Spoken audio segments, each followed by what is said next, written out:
Сәлеметсіңдер ме, оқушылар? Бүгінгі біздің сабағымыздың тақырыбы Қазақстан картасы бойынша елімізді аралайық. Бүгінгі сабақтың мақсаты оқылым дағдысы. Біз бүгін Қазақстанның қандай мемлекеттермен шектесетінін айтамыз. Ережені оқимыз. Ақпараттың дұрыс-бұрыстығын анықтаймыз. Олай болса, сөздікпен жұмыс.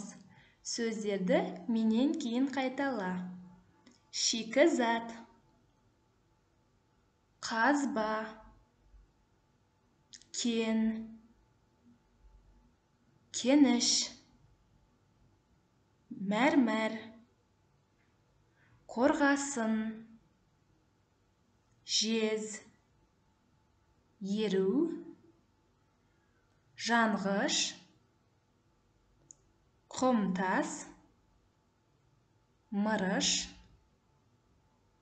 мұнай, құбыр. Сөздермен сөйлем құра. Келесі тапсырма айтылым тапсырмасы.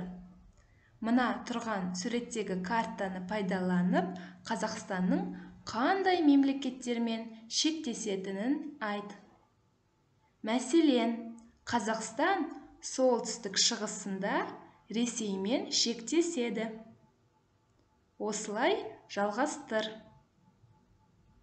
5-6 сөйлем құрастыр. Келесі тілдік бағдар. Сын қимыл істеуі. Наречие образа действия.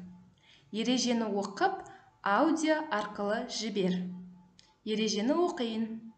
Сын қимыл істеуі қимылдың түрлі сапасын, тәсілін, бейнесін білдіреді.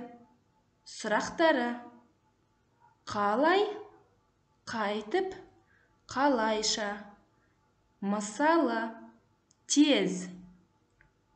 Қалай, қалайша, осылайша. Қалай, іштей. Қалайша, қазақша, орысша. Келесі, мәтінді мұқият түсініп оқы. Мәтінді оқып болған соң, келесі тапсырманы орында.